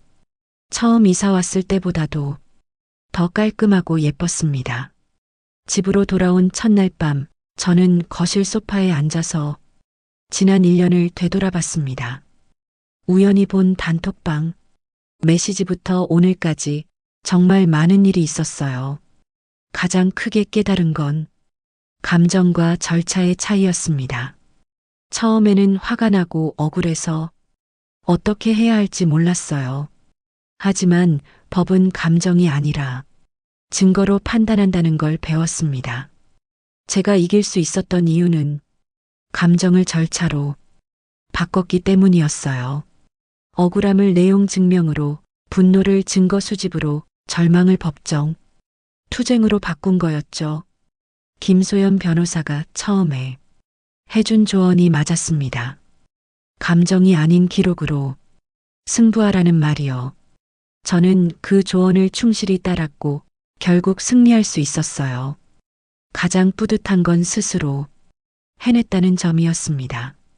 물론 변호사의 도움을 받았지만 증거를 모으고 절차를 밟은 건 모두 제가 한 일이었어요. 39년 살면서 가장 어려운 싸움이었지만 동시에 가장 의미 있는 승리였습니다. 밤늦게 새로운 현관문 앞에 서서 지문 인식으로 문을 열었어요. 삐하는 소리와 함께 열리는 문을 보면서 생각했습니다. 문을 닫는 것도 여는 것도 이제는 오직 제 권리라는 걸 말이에요. 감정은 소송의 이유가 아니라 결과였습니다. 저는 절차로 되찾았어요. 제 집을, 제 권리를, 그리고 제 인생을 말이죠. 이제 새로운 시작이었습니다. 진정한 의미에서 제 공간에서의 새로운 시작이요. 현관문을 닫으면서 마지막으로 생각했어요. 법이란 게 결국 약한 사람을 보호하는 최후의 수단이구나.